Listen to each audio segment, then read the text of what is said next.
Miarabantsika rehetra amin'ny anaran'ny Tompo. Kristiana miraté occasion. Izy ireo ravana no lohatenin'ity vidéo manaraka ity. Fampandinihan-tena ho antsika kristiana. Izao vidéo izao ny amin'ny hoe sao dia sanatria anisan'ireo ilay miraté occasion ianao. Mialatsiny aty am-piandohana ny amin'ny fampiasana ilay voambolana hoe miraté occasion.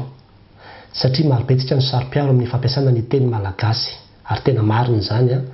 nefa moa iolo no hitako hoe fomba tsotra indrindra ahafahana mampita ity hafatra ity. Haidika tsara koa ny dikan'izany teny izany hoe miraté occasion, efa teny fampiasantsika amin'ny andavanandro ka dia tena hifonana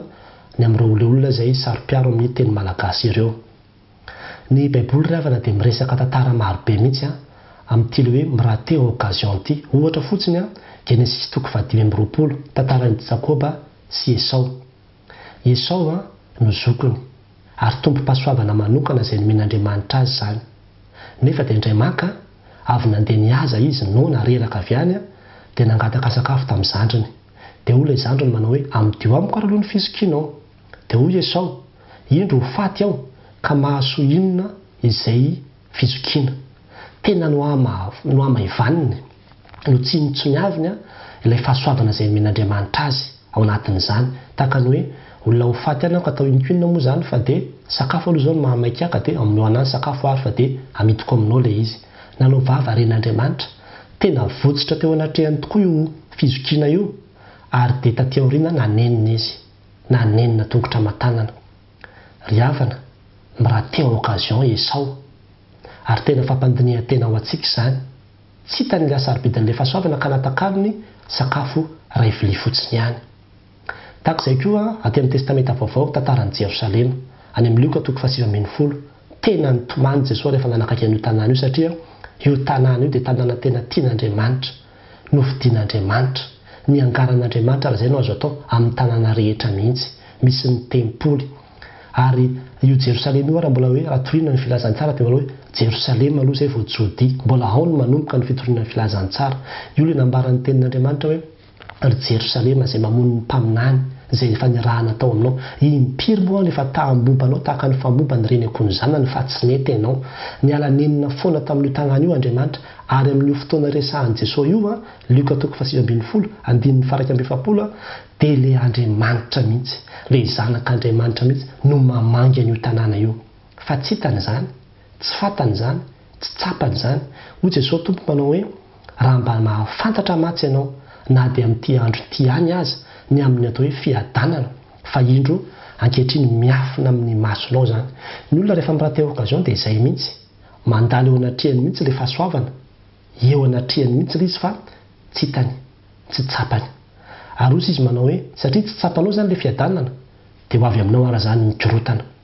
Ho avy aminao izy ny andro izay hanangana ny fahavalonao tovy tany manodidina anao dia hanemotra anao izy ka hanidy anao manodidina ary hamongotra anao hatramin'ny tany mba amin'ny zanakao ao anatinao ka tsy avela nisy vato hifamongoa ao aminao ho valiny tsy nahafantaranao ny andro namanginana anao. Izany hoe rehefa miraté occasion anao dia hoe tsy hoe miraté dia samy vitako, rehefa raté dia raté, tsy izay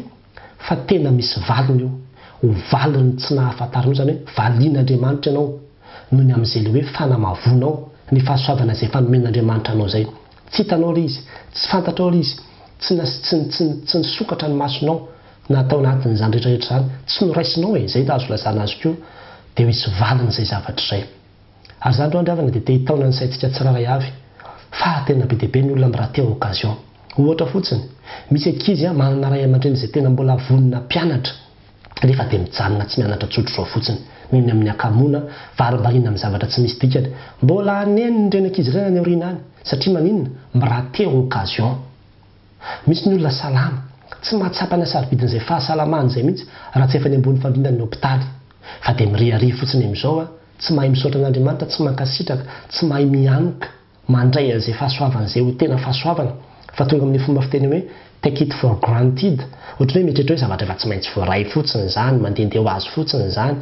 fa tena fahasoavana izay tena mila raisinao amin'ny fankasitrahana ary ampiasainao amin'ny fahendrena. Dia tahaka izany koa ny fotoana. Amin'izao fotoana ny confinement izao tena manam-potoana be ny olona, tena manam-potoana be ny olona nefa be ny manarinary an'io fotoana io fotsiny arenana io fotoana io tombo-pasoavana ane io mbola tsy nalain'Andriamanitra ianao hatramin'izao fa mbola novelomin'Andriamanitra averinao fa tonga ho azy ve zany tena fahasoavana zany ry havana inona ny vitanao nandritran'izay confinement zay nataonao inona ny fotoana zay nomen'Andriamanitra anao fa tena tombo-pasoavana zany aza rina amin'izao fotsiny aza mirate occasion tahaka izany koa ry havana na dia ataoko hoe ny masonao ny vavanao ny sofinao zay mbola afaka miasa daholo zany rehetrarehetra zany tongotra afaka mandeha tena fahasoavana zany ny devoly manko dia izao ataony mahita atsika le problème madinidinika kely reny any dia reny no ataony ifantohan'ny saintsika dia lasa kivy tanteraka tsika antika tsy mahita tsony le tombo-pasoavana be dia be izay omen'Andriamanitra atsika eo amin'ny fiainantsika dia lasa kivy tanteraka mihitsy zava-dozy zany ry havana mirate occasion fa mbola ho avy ny fotoana hadinon'Andriamanitra anao ny amin'ny hoe nampiasainao tamin'inona ny maso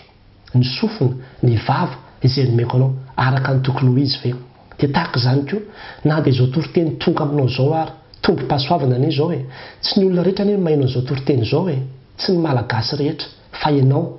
tian'Andriamanitra manokana ianao matony men'Andriamanitra an'izao fotoana zao fitaovana izao ahafahanao mandray an'izao afatra izao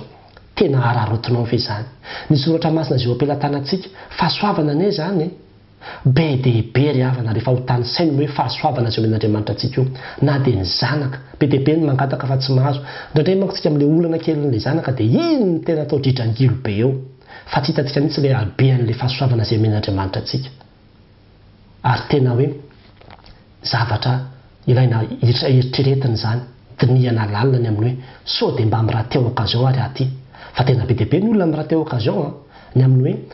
indraindray le olona any ambanivohitra kely any amin'ilay tanàna tsisy fandriampahalemana mafana be tsisy rano tsisy jiro no manana fifaliana kokoa par rapport amin'ilay olona zay tena hoe anatina fiainana hoe misy an'izao dia nefany rondre no déprimé mihinana hatramin'ny antidépresseur isan'andro mihitsy azy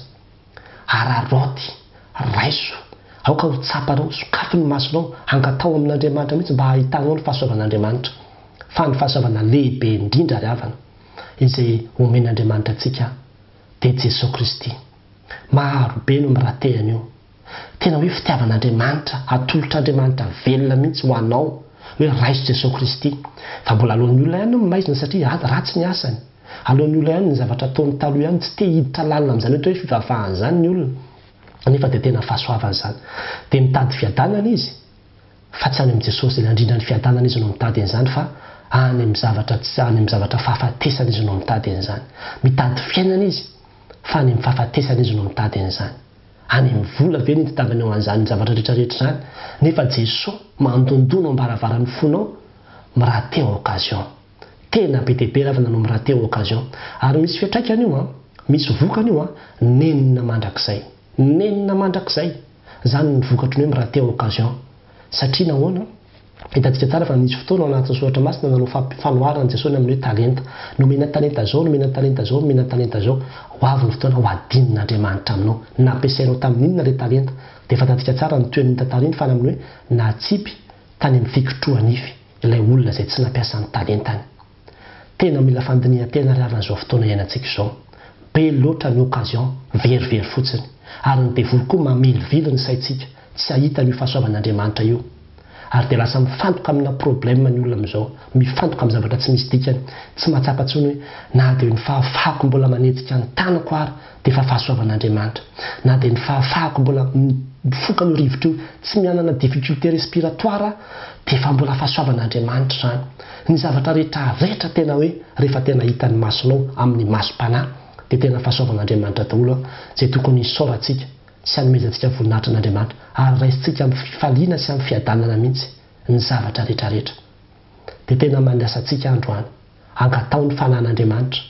anokatra ny masonao isan'andro ahitanao ny fahasoavan'Andriamanitra araka ilay tenin'Andriamanitra any amin'ny Korintiana voalohany 2:2 manao hoe fa isika tsy nandray ny fanahin'izao tontolo izao